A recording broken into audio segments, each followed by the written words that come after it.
Okay. Message offer 14ന്റെ ഒരു ഓഫറുണ്ട്. ആ 14 രൂപയുടെ ഓഫർ. താങ്കൾ 14 രൂപയുടെ ഓഫർ ചെയ്യുകയാണെങ്കിൽ താങ്കൾക്ക് കിട്ടുന്ന ബെനിഫിറ്റ് എന്ന് പറഞ്ഞാൽ 3150 ലോക്കൽ ആൻഡ് നാഷണൽ SMS 7 ദിവസത്തേക്ക് ഫ്രീ ആയിട്ടുണ്ട്. ഹലോ. ഓക്കെ. 450 SMS ഒരു ദിവസം അയക്കാവുന്നതാണ്. 450-ൽ കൂടുതൽ അയക്കുന്ന ഓരോ SMS-നും ലോക്കൽ SMS-ന് ₹1 നിരക്കിലും STD SMS-ന് ₹1.50 നിരക്കിലുമാണ് ഈടാക്കുക. ഹലോ പിന്നെയുണ്ടല്ലോ ഇവിടെ ഒരു അൽമിത്താന്റെ മോനുണ്ട്. ഓനുണ്ടല്ലോ അതിന്റെ ഏട്ടന്റെ ആളാണ്. അപ്പൊ ഞാനിപ്പോ ഇങ്ങനെ വിളിക്കുമ്പോ ഓന് ഇവിടുന്ന് സൈഡിൽ നിന്ന് ഒച്ചയാക്കുന്നത്. അപ്പൊ നിങ്ങൾക്ക് എന്തോ ബുദ്ധിമുട്ടാകുന്നുണ്ടോ? മനസ്സിലാവുന്നില്ല പറയുന്നില്ലേ? ഓക്കെ സർ, താങ്കൾക്ക് ഞാൻ പറയുന്ന കാര്യം വ്യക്തമാവുന്നുണ്ടോ? വ്യക്തമാണല്ലോ. ഓനെ ഇവിടുന്ന് ശല്യപ്പെടുത്തും. ഞമ്മ പിന്നെ ദയവായി ക്ഷമിക്കണം സർ, താങ്കൾക്ക് ഞാൻ പറഞ്ഞ ഡീറ്റെയിൽസ് വ്യക്തമാണോ? നമ്മ സാധാരണ ഇങ്ങനെ കസ്റ്റമർക്കാരെ വിളിക്കുമ്പോൾ മാർക്കറ്റ് ഇതാത് ഇരുന്ന് എന്നിട്ട് നിങ്ങളെ സെലൗട്ട് ചെയ്തിട്ടെല്ലാം വിളിക്കുന്നതാണ്. ദയവായി ക്ഷമിക്കണം സർ, താങ്കൾക്ക് ഞാൻ ഓഫറിനെ പറ്റി പറഞ്ഞത് വ്യക്തമായോ? പിന്നെ ഒന്ന് ചോദിക്കാണ്ടേ സാറേ? പറയൂ. പിന്നെ ഇപ്പൊ ഒരു ലോൺ എടുക്കുന്ന പരിപാടി വന്നിട്ടില്ലേ? ഓക്കെ. അത് തീരെ ശരിയല്ല കേട്ടാ. എന്താന്നറിയോ നമ്മളെ ഹലോ പറഞ്ഞോളൂ. ലോൺ എടുക്കുന്ന നമ്മളെ ദീൻ ഇസ്ലാമിന്റെ പേരിൽ തെറ്റാണ്.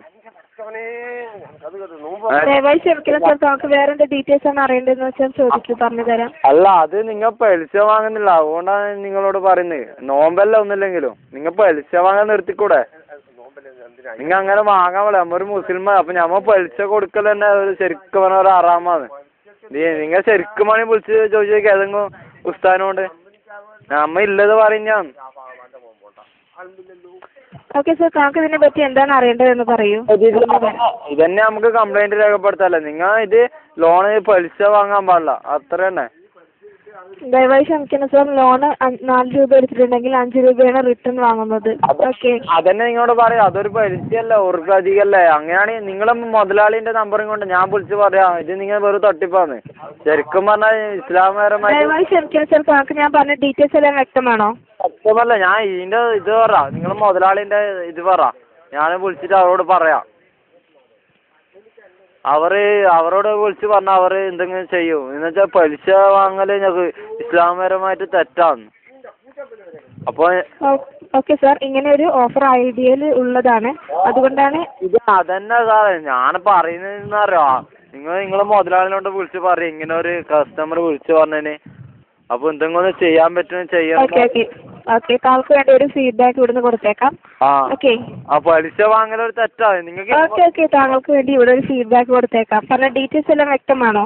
ഉണ്ടല്ലോ വേണമെങ്കിൽ നിങ്ങൾക്ക് ഇങ്ങോട്ടേക്ക് തന്നോ. നമ്മ നോമ്പല്ലേ, സക്കാത്തായിട്ട് കണ്ടോളാം. സക്കാത്ത് കൊടുക്കുക നല്ല കാര്യം. നിങ്ങൾ ഇങ്ങോട്ടേക്ക് തന്നോ. ദയവായി ക്ഷമിക്കണം സർ, താങ്കൾക്ക് ഞാൻ പറഞ്ഞ ഡീറ്റെയിൽസ് എല്ലാം വ്യക്തമാണോ? അല്ല സക്കാത്ത് ഉണ്ടെങ്കിൽ തന്നതിന് കുഴപ്പമില്ല.